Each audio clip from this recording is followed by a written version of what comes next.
Holy Spirit, Holy Spirit, Holy Spirit. Merci Seigneur pour ta grâce. Merci pour ta faveur et ta bénédiction en ce jour. Merci pour ton Saint-Esprit qui est toujours avec nous, qui nous inspire et qui nous éclaire. Aide-nous encore à pouvoir partager ta parole, ta pensée, enseigner donc à ton peuple ce que tu nous transmets. Merci de restaurer les vies et de rendre chacun meilleur chaque jour. Nous savons que la perfection est de toi et c'est toi qui conduis chacun dans ta volonté, dans ta grâce. Cette mélodie donc elle est pour l'honneur du Saint-Esprit qui accomplit un travail formidable, une œuvre que personne d'autre n'aurait pu, si ce n'est à cause du Saint-Esprit. Que serons-nous aujourd'hui? Comment aurons-nous connu le Seigneur, cette révélation, ces mystères, ces profondeurs? Merci Seigneur pour le Saint-Esprit. Merci pour la faveur. Merci pour la bénédiction. Merci Jésus. Yes, Holy Spirit.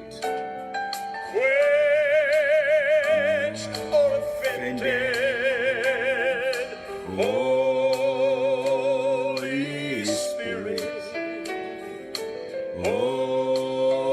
Holy Spirit. Holy Spirit. This is your time. This is your time. This is your hour. Merci Seigneur. Donc, nous sommes bénis ce matin pendant que nous avons cette grâce. Et aujourd'hui, je vais vous parler un peu de quelque chose de très fondamental dans la vie chrétienne, dans la vie en général. Et je prie le Seigneur que chacun soit donc inspiré, connecté, et que chacun puisse capter l'essentiel et ce qui est donc primordial pour son existence et pour sa vie. J'aimerais vous dire que l'amour demeure la précieuse flamme qui embellit la vie. Voyez, l'amour, quand nous prenons l'amour, nous voyons en l'amour une série de manifestations, une série d'actions, une série de révélations et une série de surprises. L'amour est la plus belle chose et la chose la plus merveilleuse qui puisse arriver à un peuple, à un homme, à une femme, à un enfant. Regardez l'amour d'un père pour l'enfant. Ça comble son enfant, ça le baisse et ça le permet d'être efficace, meilleur. Regarde l'amour d'une femme pour un homme, comment ça le rend, ça le rassure. Et l'amour de l'homme pour la femme. Mais au-delà de ça, nous avons l'amour de Dieu qui surpasse tout entendement, qui surpasse toute forme de compréhension, d'explication et même d'intelligence. Et cet amour est si profond, si grand, si vaste, si immense, si énorme, que la mort ne peut rien contre cet amour. Merci Père pour ta grâce et pour ta faveur. Merci de nous aimer tous les jours. Donne-nous de t'aimer davantage. Merci de nous aimer comme nous sommes et d'accepter de nous transformer chaque jour. Aujourd'hui, je voulais parler de l'authentification du feu.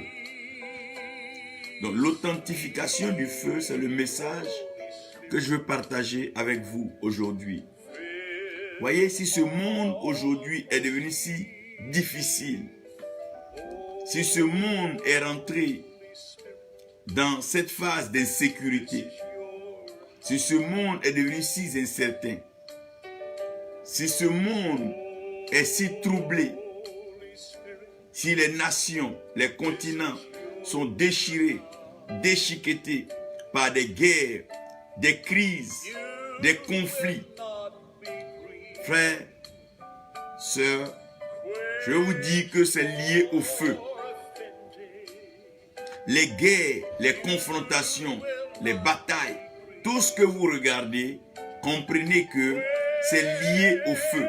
C'est le feu qui active, qui attise et qui pousse des colères, des paroles déplacées à des confrontations, à des guerres. Et nous avons besoin d'authentifier le feu de telle sorte qu'il n'y ait pas des feux étrangers, des feux rebelles, des feux contraires, des feux ravageurs, des feux destructeurs, des feux incendiaires dans nos vies, nos familles et nos nations. Nous avons tout à mettre en œuvre par la grâce de notre Seigneur Jésus-Christ et par la puissance du Saint-Esprit d'éteindre, de neutraliser, d'annuler tout autre feu qui est en train de nous conduire progressivement à la destruction, à l'autodestruction, et je veux même dire à des guerres qu'on ne peut expliquer. Des coups de poing au couteau, aux machettes, des fusils, des kalachnikovs. Là, on est arrivé à un niveau où les hommes ont développé des armes inimaginables. Vous ne pouvez pas imaginer des chars de guerre, des bateaux de guerre, des avions de guerre, parlant même pas des armes, des armes nucléaires, atomiques, qui peuvent détruire, raser un continent, sinon le monde entier, en un clin d'œil. Frères, nous avons besoin d'authentifier le feu. Je vous laisse plusieurs portions d'écriture pour que vous puisez dans ces écritures ce qu'il faut pour vous. Je vous parlerai de ce que le Seigneur me permet et je crois que nous allons nous accorder sur cela. Genèse 1, verset 26-29, Dieu crée l'homme à son image et selon sa ressemblance. Et Dieu demande à l'homme de dominer donc sur les oiseaux, sur les poissons des eaux, les oiseaux de l'air et ceux qui se meuvent sur la terre. Dieu va mentionner l'eau, le vent et la terre. Dieu ne parle pas de feu.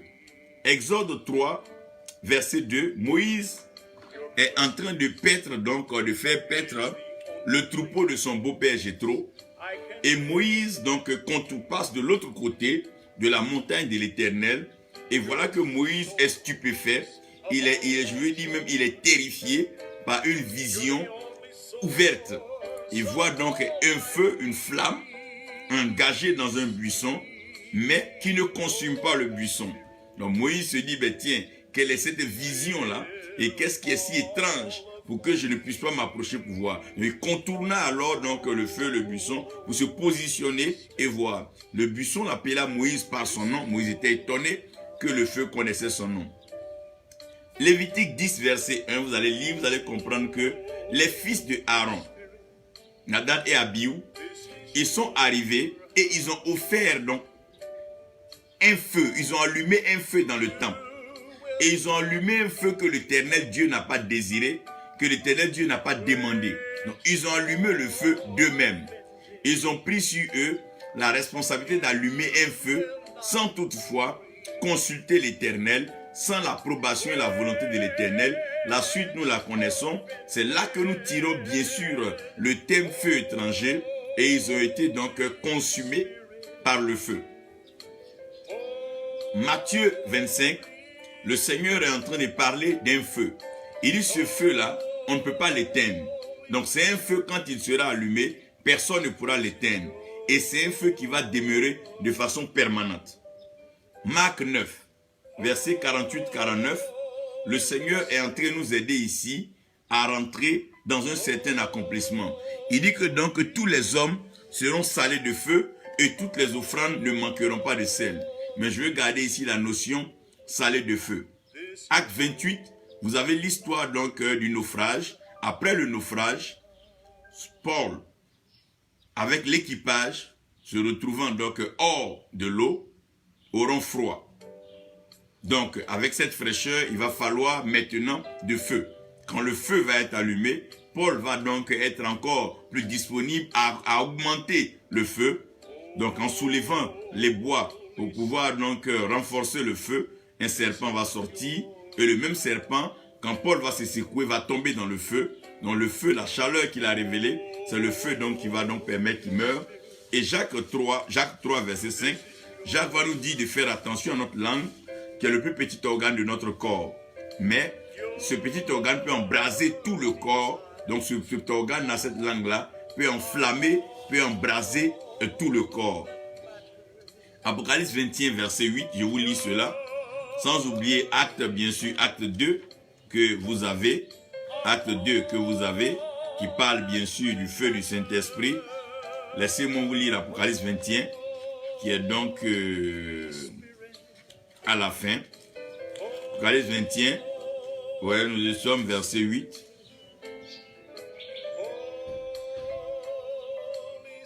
Mais pour les lâches, les incrédules, les abominables, les meurtriers, les impudiques, les enchanteurs, les idolâtres et tous les menteurs, leur part sera dans l'étang ardent de feu et de soufre, ce qui est la seconde mort. Ce qui est la seconde mort. Gloire soit rendue à Dieu parce que toi tu ne mourras pas la seconde mort.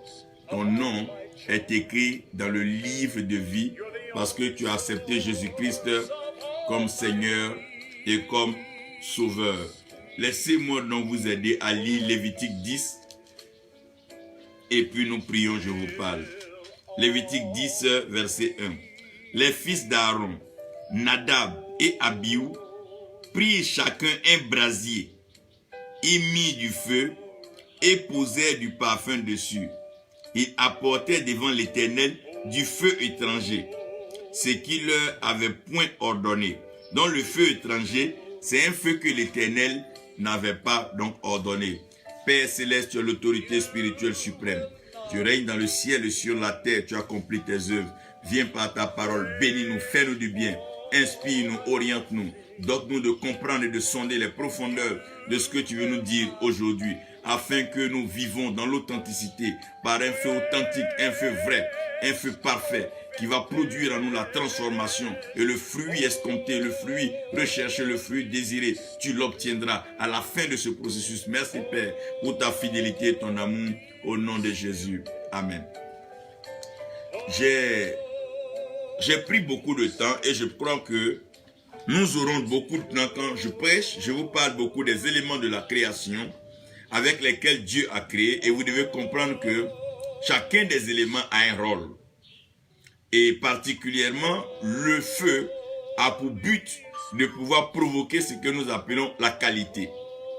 Donc, c'est par le feu que nous passons à la transformation, c'est par le feu que nous passons à ce que nous appelons l'industrialisation ou la modernisation. Vous voyez, il n'y a pas d'usine, donc sans feu. Partout, vous voyez, il y a la transformation, il faut le feu. Même le forgeron, déjà, quand il commence à fabriquer les outils, il a besoin de feu.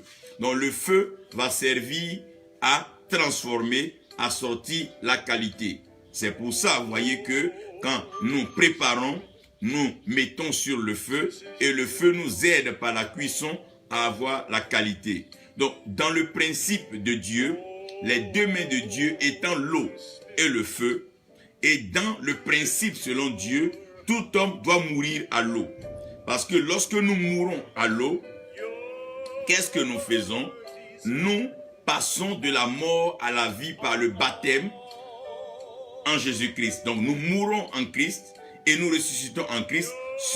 Ça c'est la première mort qui, elle est indispensable.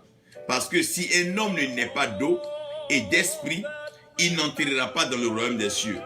Donc cette première portion, elle est indispensable et elle est nécessaire. Parce que lorsque nous entrons dans l'eau du baptême, nous lavons de toute souillure, nous lavons de tout ce qui n'est pas donc bien et nous passons par ce qu'on appelle la nouvelle naissance. Voyez, c'est pour ça que la conception se produit donc dans l'eau. Lorsqu'une femme est enceinte, il y a un liquide donc de l'eau qui est dans le ventre, qui est le liquide amniotique. Donc cela est conseillé et cela est de Dieu. Mais nous ne mourrons pas la seconde mort parce que Jean était en train de dire que lui, il baptise d'eau, mais bientôt celui qui vient après lui baptisera d'esprit et de feu. Donc le feu avec lequel le Seigneur nous baptise n'est pas un feu pour nous tuer, n'est pas un feu pour nous détruire, mais c'est une pression, une chaleur qu'il met sur nous pour sortir le meilleur de nous. Comme l'or qui passe par le feu et qui sort certifié, ce feu vient pour nous marquer, ce feu vient pour donc certifier que nous sommes passés par des épreuves, nous sommes passés par des difficultés. Donc nous sortons de ce feu avec un témoignage nouveau, nous sortons de ce feu avec un langage nouveau. Parce que le feu n'est pas du tout confortable. Donc nous ne sommes plus livrés à nous-mêmes, mais nous sommes dans un processus qui est indépendant de notre volonté. C'est pour ça que le feu vient pour façonner, le feu vient pour purifier, le feu vient donc pour rendre meilleur. Ne vous parlant pas donc de la terre et du vent, j'aimerais que vous remarquiez avec moi que lorsque Dieu crée dans Genèse, avant que l'homme ne soit créé, la Bible dit que il n'y avait pas encore eu de pluie, donc l'eau n'était pas encore descendue du ciel pour arroser donc le jardin et la terre. Mais ce qui se passait, la Bible dit qu'il y avait une vapeur. Donc cette vapeur-là, elle sortait de la terre et elle arrosait donc la surface de la terre. Quand la Bible parle de vapeur, comprenez qu'il n'y a pas de vapeur sans chaleur. Et il n'y a pas de chaleur sans feu. Donc, en parlant de vapeur, la Bible veut implicitement nous parler d'une chaleur et la Bible veut nous parler du feu. Le mystère du feu, vous allez comprendre que quand nous allons à l'église, quand nous devenons chrétiens, ou bien quand nous adhérons à une quelconque formation, nous avons besoin de puissance, nous avons besoin de force et nous avons besoin de nous afficher. Nous ne pouvons pas nous afficher sans le feu. Vous allez voir que des gens vont passer des jeûnes, des moments de prière, de privation pour avoir le feu. Des gens vont aller rencontrer des hommes, soit où ils vont aller rencontrer des hommes en autorité. D'autres vont rentrer dans des temples, d'autres vont rentrer dans des pratiques, d'autres vont aller pactiser avec des puissances pour avoir le feu. Parce que tout le monde a besoin de feu. Chacun veut le feu. Chacun veut être transformé. Chacun veut voir des miracles. Chacun veut voir de grandes choses. Alors que toutes ces choses-là se font par le feu. Quand Dieu demande à l'homme de dominer sur les poissons des eaux, de dominer sur les animaux, les oiseaux dans l'air, et de dominer sur ceux qui marchent sur la terre, c'est avec le feu bien sûr que l'homme peut dominer. Quand tu vas à la chasse avec ton arme à feu, tu peux contraindre le lion, même les animaux les plus féroces, à donc se soumettre à toi. C'est les mêmes choses quand tu es en l'air avec ton fusil de chasse. Tu peux donc inquiéter les oiseaux et aussi tu peux utiliser donc les armes à feu que tu as pour dominer. Donc tout homme a besoin de feu et tout homme cherche le feu. Quand tu vas voir quelqu'un aujourd'hui, je veux le feu. Ah, le culte était en feu aujourd'hui. Ah, on était en feu aujourd'hui. Tout le monde veut le feu parce que Jésus-Christ baptise bien sûr d'esprit et de feu. Donc c'est une très bonne chose de désirer le feu et c'est une très bonne chose de recevoir le feu divin en soi. C'est une très bonne chose d'avoir le feu et de voir cette chaleur qui se manifeste dans notre vie. Ça permet d'ailleurs de maintenir l'équilibre dans le corps. Vous voyez, quand un homme dépasse une certaine température dans du corps, il commence à soit avoir froid ou avoir chaud. Ça dépend bien sûr soit de la température interne et la température extérieure. Vous voyez, quand quelqu'un est malade, vous allez voir que la température va donc varier. C'est une question de variation de feu, question de variation de flamme. J'aimerais tout de suite vous dire que le feu en lui-même est un mystère. Permettez-moi de vous exposer rapidement les 7 manifestations du feu. La première manifestation du feu, sachez que le feu en lui-même, il amène la révélation. Parce que là où il n'y a pas de feu, il n'y a pas de révélation. C'est le feu qui révèle. Mais le feu qui révèle est le même feu qui éclaire. Donc, c'est dans le feu, c'est dans les difficultés, dans les épreuves que les grands hommes sont révélés. Parce que le feu révèle. Le feu révèle la qualité. Le feu révèle la persévérance. Le feu révèle des valeurs. Le feu révèle les qualités. Quand tu es passé par le feu, tu es passé par des difficultés et que tu as pu survivre, tu deviens témoin, un témoignage et on peut compter sur toi, on peut marcher avec toi. Et le feu éclaire. Donc, le feu ne vient pas seulement pour révéler, mais le feu vient pour éclairer. Vous voyez, quand il fait nuit dans un village ou au champ, quand vous allumez un feu, je dis bien un bon feu, vous voyez que le feu éclaire. Le feu directement dissipe les ténèbres. Donc, le feu vient pour apporter la révélation.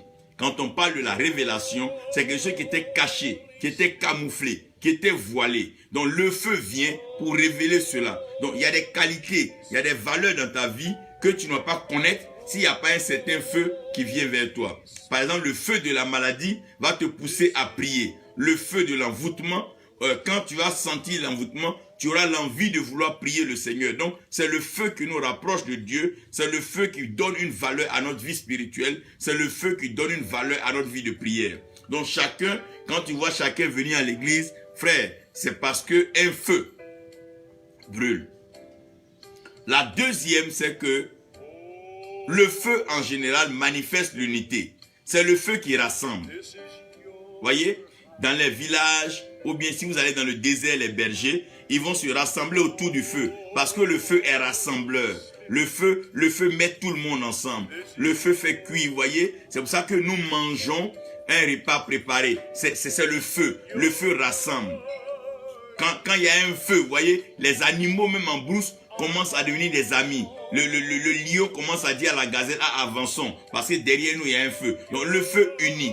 Le feu rassemble. Il n'y a pas d'unité sans feu. Il n'y a pas d'unité sans flamme. C'est pour ça qu'on parle de la flamme de la paix, la flamme de l'unité, la flamme de l'amour. Parce que c'est l'amour qui unit, alors que l'amour unit par le feu. Donc il y a un feu qui unit et il y a un feu donc qui rassemble. C'est le même feu qui unit, qui procède par le rassemblement. Ça, c'est la deuxième manifestation du feu. Vous voyez, après le déluge, après le naufrage, lorsque le feu a été fait, les barbares ont accepté de partager leur feu avec Paul, bien qu'il ne soit pas de leur. Parce que le feu rassemble. Quand on vient auprès du feu, nous tous, malgré nos différences, le feu nous rassemble. C'est la flamme. C'est comme une flamme. Vous voyez? Un peu comme les flammes patriotiques. Tout ça, c'est des feux. C'est des flammes qui sont en nous. J'en parlerai mieux quand je vais commencer à rentrer dans la manifestation. Là, je suis dans le mystère du feu, mais je vous explique un peu comment le feu se manifeste de façon mystérieuse. Donc, un feu peut t'attirer vers quelqu'un. Vous voyez? Maintenant, la troisième révélation que nous avons du feu, c'est que le feu est le feu de la purification. Le feu purifie. Donc, le feu aussi expose. Devant le feu, chacun va exposer ses faiblesses et chacun va commencer donc à voir ce que c'est que la vérité. Parce que de la même façon que quand un voleur ne veut pas reconnaître ce qu'il a fait, on le cuisine. Quand on dit on le cuisine, c'est-à-dire on le met sur le feu. C'est-à-dire on le braise, on le chauffe. Et à partir de là, la vérité sort. Donc la vérité, le feu vient pour purifier. Le feu de la purification, c'est ce feu-là qui sort la qualité de la quantité. C'est ce feu qui permet de faire la différence entre ce qui est bon et ce qui n'est pas bon. Nos œuvres vont passer par le feu. Nos œuvres vont passer par le feu. La Bible parle de ceux qui seront sauvés comme au travers du feu. Voyez? Donc, c'est un peu ce que la Bible explique. Et ce feu-là, de la purification, c'est ce feu qui expose. Par exemple, lorsque tu es purifié, pour être purifié, il faut être exposé.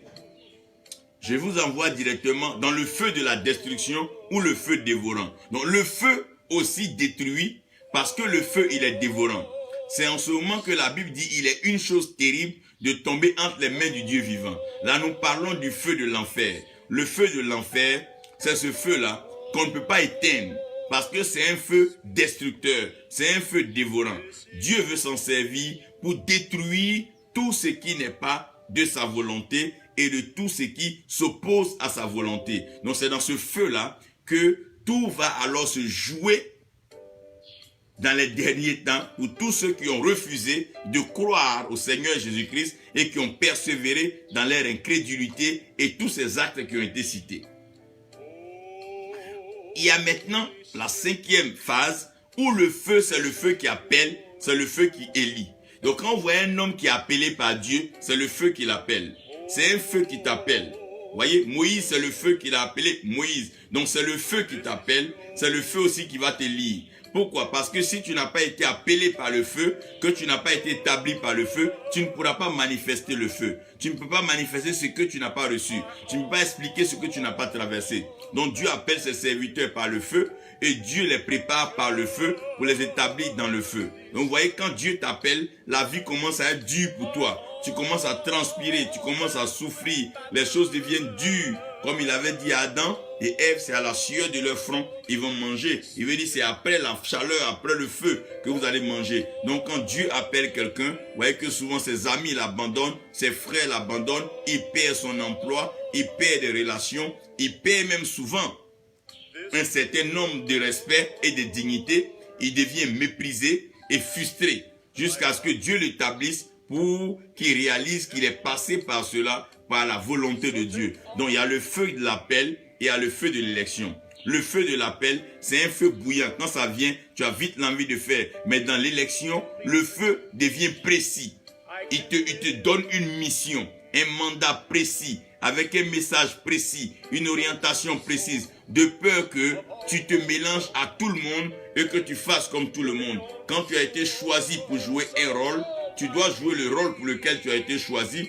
Tu ne dois pas te créer des rôles et des fonctions. Non, quand Dieu te choisit, c'est parce qu'il t'avait appelé.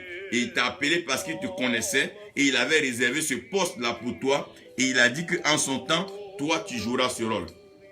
Le sixième feu, c'est le feu qui protège et le feu qui entoure. Ouais, tout enfant de Dieu a un feu qui le protège, il y a un feu qui l'entoure. C'est comme une muraille de feu qui est autour de toi. Quand Dieu t'appelle, que Dieu t'établit, il y a une muraille de feu qui est autour de toi. C'est pour ça qu'il peut dire non, ne touchez pas à mes oins, ne faites aucun mal à mes prophètes. Parce qu'il y a un feu qui t'entoure et ce feu-là te protège. De la même façon que les montagnes entourent Jérusalem, tel l'Éternel entoure son peuple. Élisée pouvait dire, Seigneur, ouvre les yeux de mon serviteur, afin qu'il sache que ceux qui sont avec nous sont plus que ceux qui sont contre nous. Donc il y a un feu que Dieu dresse au milieu de tout, autour de tous ses enfants. Quand tu es un enfant de Dieu, il y a un feu qui te protège. Ce feu t'entoure. Tu ne le vois pas, mais ce feu est là. C'est tes ennemis seuls qui peuvent te dire qu'il y a un feu autour de toi. Ils essaient d'atteindre ta vie. Ils veulent entrer dans ton intimité pour détruire ta vie, mais ils ne peuvent pas. Il y a un feu qui est là. Ce feu-là, il te protège. Un peu comme les gardiens, les agents de sécurité, les armes à feu. Il y a un feu, ce feu divin-là. C'est ce feu qui protège. C'est ce feu-là qui entoure. Maintenant, la septième, sinon la dernière, le dernier mystère dans le feu, c'est que le feu élève et en même temps le feu enlève. Donc, le feu élève pourquoi? Parce que lorsqu'un homme est sous une pression, il y a des valeurs qui sortent. Et comme les valeurs élèvent, les valeurs exaltent, la personne, elle est directement élevée et elle est directement exaltée. Mais quand la personne commence à s'enorgueillir, le même feu qu'il a élevé finit par l'enlever. C'est pour ça que quand tu es serviteur de Dieu, tu es servante de Dieu. Peu importe l'activité que tu mènes, peu importe le succès que tu crois avoir atteint dans le ministère, peu importe l'excellence de la prédication, de l'exercice du ministère, tu dois rester humble et serviteur. Garder la tête froide et servir ton prochain. Parce que le même feu qui t'a élevé, le même feu qui t'a appelé, le même feu qui t'a élu, c'est le feu qui enlève. Élie a été enlevé dans un char de feu. Comprenez bien? Donc vous devez être humble quand Dieu vous appelle. Quand Dieu vous enrichit, demeurez humble. Dans la prospérité, dans la grâce, dans la position dans laquelle Dieu va vous établir, restez très humble. Parce que Dieu résiste à l'orgueilleux. Dieu rabaisse l'orgueilleux ou il enlève directement.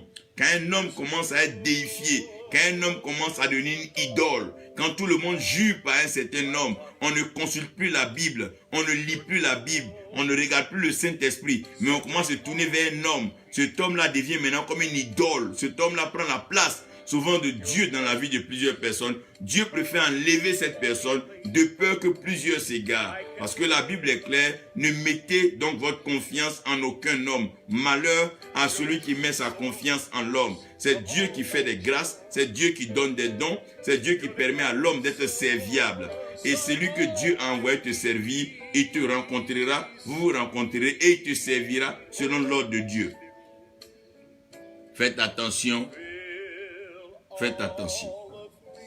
Maintenant, ce feu que vous avez vu, que j'ai expliqué par la grâce de Dieu, dans ces 7 mystères du feu, comment est-ce que le feu se manifeste?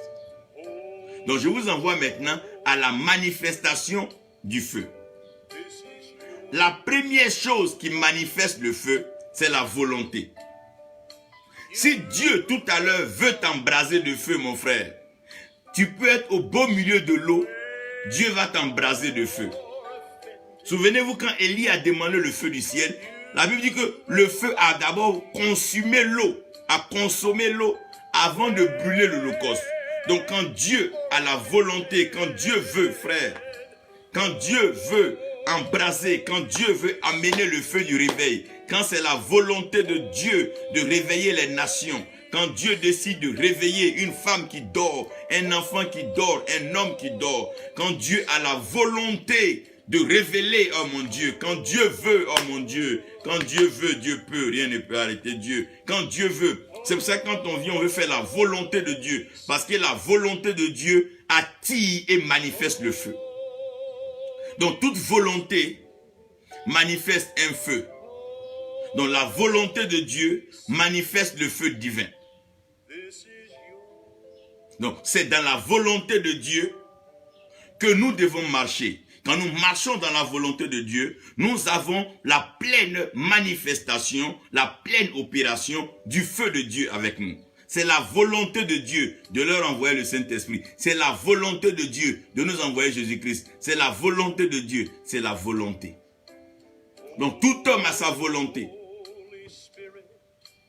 Si tu veux que le Saint-Esprit descende sur toi, que tu veux que le Saint-Esprit prenne contrôle de ta vie, si tu veux que le Saint-Esprit te conduise, si tu veux, il viendra. C'est une question de volonté. Si tu veux que Jésus-Christ soit ton Seigneur et ton Sauveur, tu peux le confesser maintenant. Si tu veux, tu peux. Et Dieu le fera. Parce que Dieu veut. La deuxième chose qui manifeste le feu, c'est le désir.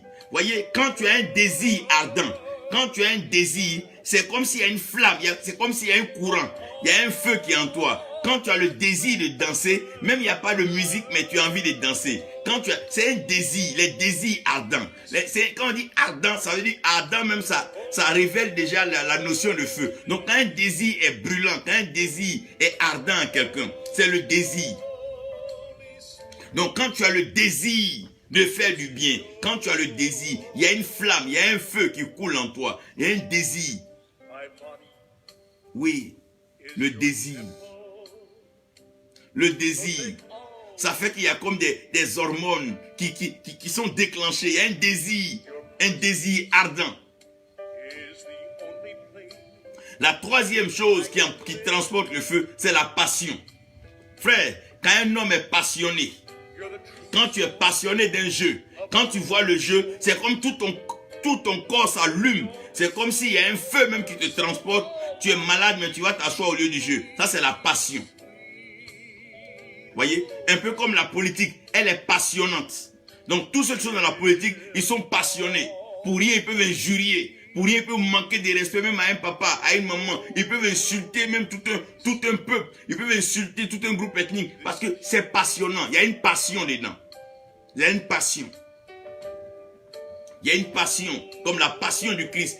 Son amour pour nous l'a passionné qu'il est allé à la croix sans même penser. Ça, c'est la passion. C'est la passion, la passion. C'est-à-dire, il y a des moments que tu as envie de lire la Bible, tu es tellement passionné par la lecture de la Bible que tu ne peux même pas lire un autre livre. Tu es passionné, tu es passionné. Après la passion, il y a le zèle. quand on parle de zèle, c'est une forme d'audace qu'on ne peut pas expliquer. Et quand quelqu'un est zélé, comme le zèle de l'évangile, le zèle de la prédication, le zèle de l'évangélisation, le zèle de gagner des âmes, le zèle d'exhorter, même ça dit qu'il peut se lever, marcher d'un bout à un bout pour aller juste gagner une âme. C'est un zèle. Et pour ceux-là, le feu est favorable. Le feu marche avec la volonté, le feu marche avec le désir, le feu marche avec la passion, le feu marche avec donc le zèle. Maintenant, quelle est ta volonté? S'il ne s'agissait que de toi, veux-tu plaire à Dieu ou veux-tu déplaire à Dieu? Tout est une question de volonté. Quand c'est dans ta volonté déjà de plaire à Dieu, c'est déjà un grand pas. Dieu va t'aider progressivement. Quelle est ta volonté? Quelle est ta volonté? Je disais quand j'étais tout petit, je disais, ma mère, si je devais revenir autant de fois, je veux toujours prêcher l'évangile. Je veux prêcher l'évangile. Je veux, j'aime Dieu, je veux ça. Peu importe, je veux ça. Parce que je veux, c'est ma volonté. C'est ma volonté. Je veux le servir, je l'aime. Je veux marcher avec lui. C'est ma volonté. Frère, chaque volonté transporte un feu. Si tu as la volonté de faire du bien, la flamme de faire du bien va t'accompagner. Si tu as la volonté, tu verras. La volonté. Maintenant, le désir. Voyez, quand tu as le désir de réussir, tu rencontres des agents de la réussite sur ton chemin. Quand tu as le désir de marquer ta génération, Dieu envoie des gens qui viennent t'aider à accomplir cela. Parce que le désir est un appel. Quand tu désires, tu attires dans le surnaturel des anges et une provision. Le désir. Le désir. Isaac avait tellement le désir et la volonté de plaire à son père qu'étant resté sur l'autel, Dieu a fait apparaître un bélier de nulle part. Le désir. Quel est ton désir? Qu'est-ce qui fait l'objet de tes désirs? Est-ce Jésus-Christ? Est-ce le Saint-Esprit? Est-ce Dieu? C'est ça. Tu désires quoi? La passion. Qu'est-ce qui te passionne? Et j'aimerais que chacun réponde à ces 4 points. Quelle est ta volonté? Quel est ton désir? Qu'est-ce qui te passionne? Et tu es zélé pourquoi? Il y a des gens, si tu leur dis non, allons faire palabre. Là même, il ne s'habille pas, il peut même sortir nu. Il a un zèle terrible. Tu es zélé pourquoi? Il faut qu'on authentifie le feu. Il faut qu'on sache la source de ce feu. Qu'est-ce que ce feu-là veut? Quel est le désir de ce feu? Quelle est la passion de ce feu? Quel est le zèle de ce feu? Regarde, le feu que Moïse a vu avait une volonté claire d'aller faire sortir le peuple d'Égypte. Et puis, le désir de ce peuple-là, c'était que Moïse soit dans ce désir. Non, enlève tes sandales, car le lieu où tu es descendu. Et ce feu-là avait une passion. Même quand Moïse ne s'est pas parlé, il dit non, non, laisse ça, laisse ça. Et ce feu était tellement zélé que malgré l'incrédulité et l'opposition de Pharaon, Moïse continuait. Ça, c'est le zèle. Le feu a une volonté. Le feu a un désir. Le feu a une passion. Le feu est zélé. Si tu as déjà vu un feu de brousse, si tu as déjà vu un incendie, il y a des choses que tu comprendras mieux dans ce message. Comment activer le feu? L'activation du feu. Ici, laissez-moi vous parler de la conviction. Tout ce qui n'est pas fruit de conviction est un péché. Donc, tout ce qui n'est pas le fruit d'une conviction est un péché. Qu'est-ce qui te convainc? Qu'est-ce qui t'a convaincu?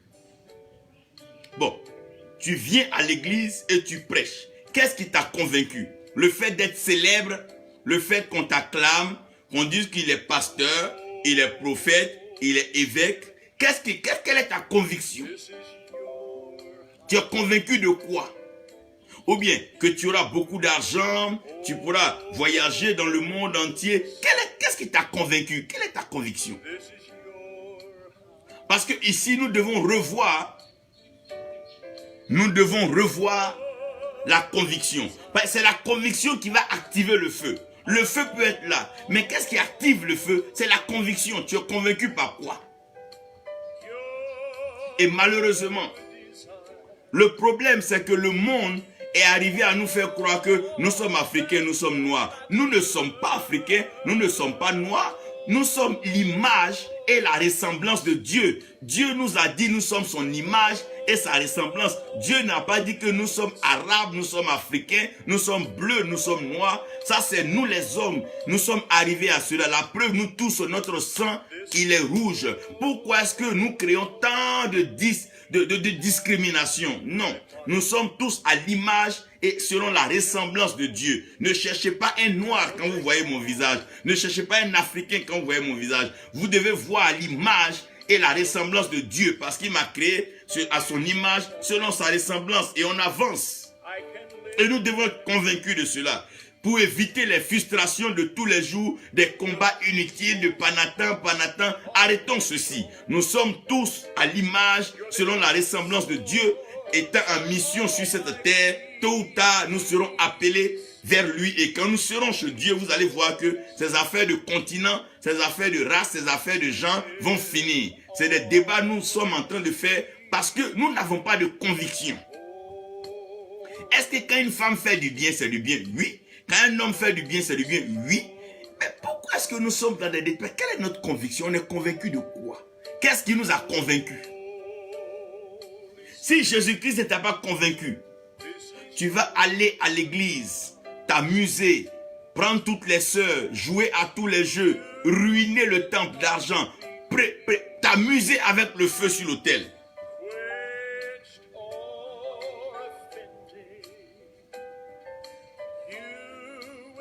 Tout ce qui m'a fait de conviction. Ne deviens pas chrétien parce que le diable nous fatigue, non. Ne deviens pas pasteur parce qu'on n'a plus rien ou on a perdu l'emploi, non. Ne deviens pas pasteur parce qu'on n'a plus rien où faire, que faire, on ne sait ce que faire, on est là. C'est une conviction, c'est une conviction. Tu as été appelé, tu as été élu, tu es convaincu, tu as répondu, donc tu dois assumer. La première chose, la conviction. La deuxième chose qui active le feu, c'est la motivation. Qu'est-ce qui te motive? C'est quoi qui te motive dans cette vie? Quelle est ta motivation? Qu'est-ce qui te motive dans le temple? Qu'est-ce qui te motive dans la maison? C'est ça ma question. Est-ce que les gens se marient par conviction? Sinon, quand tu es marié par conviction, si ta femme, elle est parfaite ou pas, c'est une conviction. Vous marchez ensemble, vous avancez dans la perfection. Il n'y a rien à faire.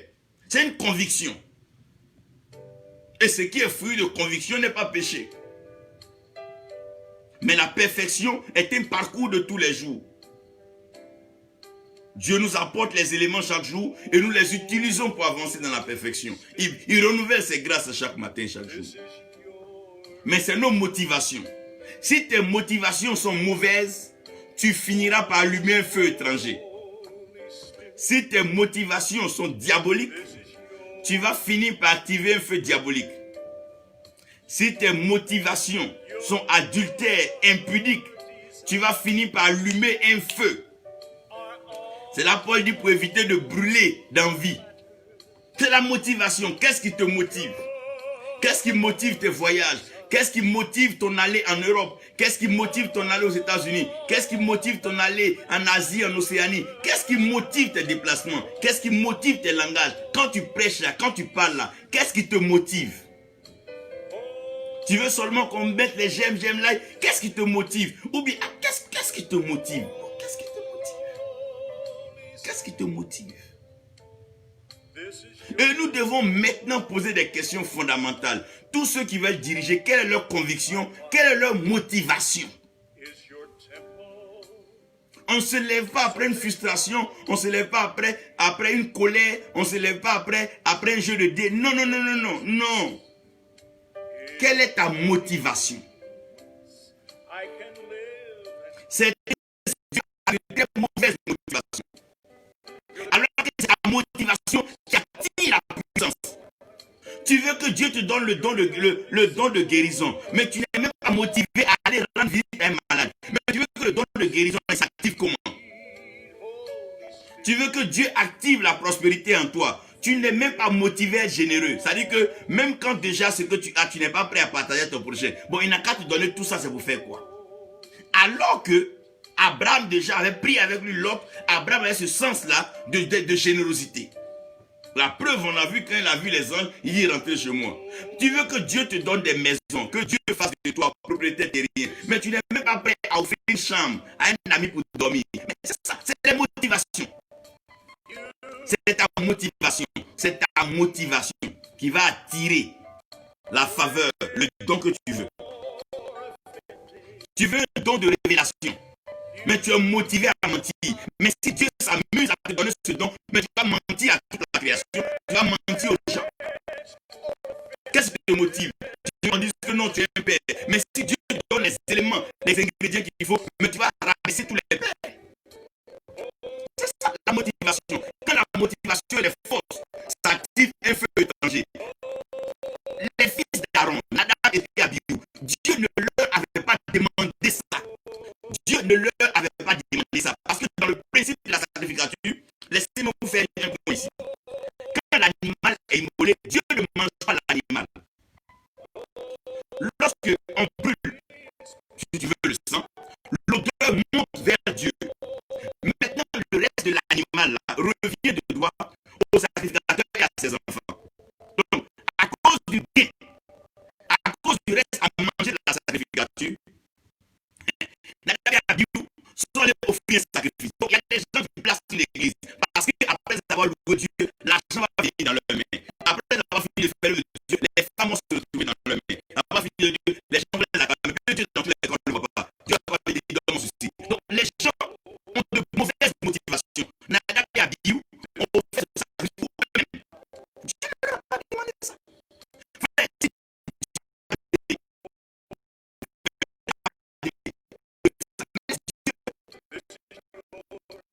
Laissez Dieu être Dieu de grâce.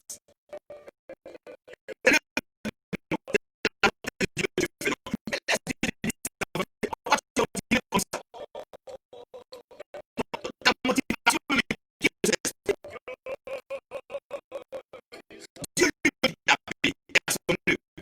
Dieu lui dit reviens bientôt là. Il n'a pas chose comme toi. Quelle est ta motivation? Que caches-tu derrière ta tête? Derrière cette motivation, frère, on va authentifier le feu. Dans tous les cas, ça va être authentique. Si c'est un feu étranger en soi, maintenant la décision. C'est ici que nous devons remarquer que quand tu décides de marcher avec Dieu, le feu de la grâce t'accompagne toujours, même dans tes faiblesses. C'est une décision. Mais quand tu es résolu de mettre en ligne, ça marche, le diable, tu t'en prends une bague, de mettre en ligne le bague à une canne, t'en prends une canne. Mais quand tu es comme ça, tu n'as rien décidé.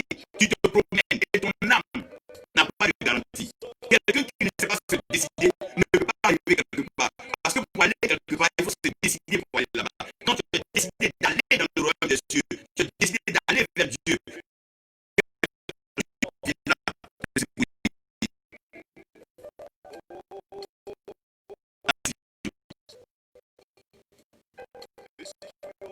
Décides-tu aujourd'hui, mon frère, décides-tu de prendre Jésus comme Seigneur et Sauveur?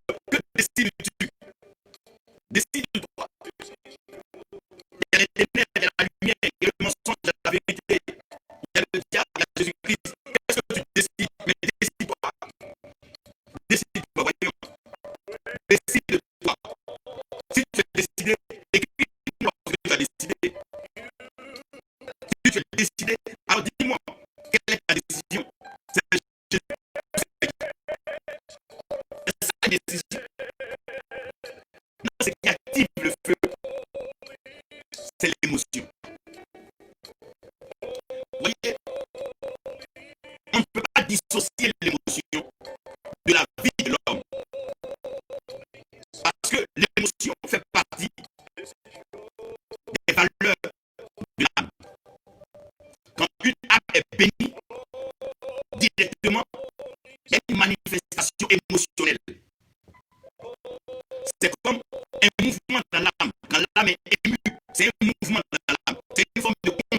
te vient un matin, tu te bénis avec un cadeau que tu n'attendais pas, mais tu peux couler des larmes. Tu peux me parce que c'est l'âme, c'est l'émotion. Et cela a un lien avec l'activation du feu. Donc, plus c'est bien, plus c'est ardeur, c'est une flamme. Pourquoi? Parce que l'émotion active. Ça, la Bible dit qu'on soit toujours en joie. Un homme est en joie, vous voyez, ses actes, ses paroles sont différents de quand il est abattu, quand il est attristé. Vous voyez, les paroles d'un deuil ne sont pas les paroles d'un baptême. Les paroles lors du divorce ne sont pas les paroles lors du mariage. Pourquoi? Donc, à chaque lieu, les émotions ont déclenché le feu. Maintenant, je termine mon message. Je vais vous parler de l'authentification du feu. C'est vrai que nous avons nos convictions. C'est vrai que nous avons nos motivations. Nous prenons des décisions. Nous avons notre émotion. Et je sais que chacun de nous a une volonté. Et pour ça, nous avons des désirs. Nos désirs, d'ailleurs, prouvent que nous avons des passions. La Bible dit que Élie était de même nature que nous, de même passion que nous. Nous avons nos ailes.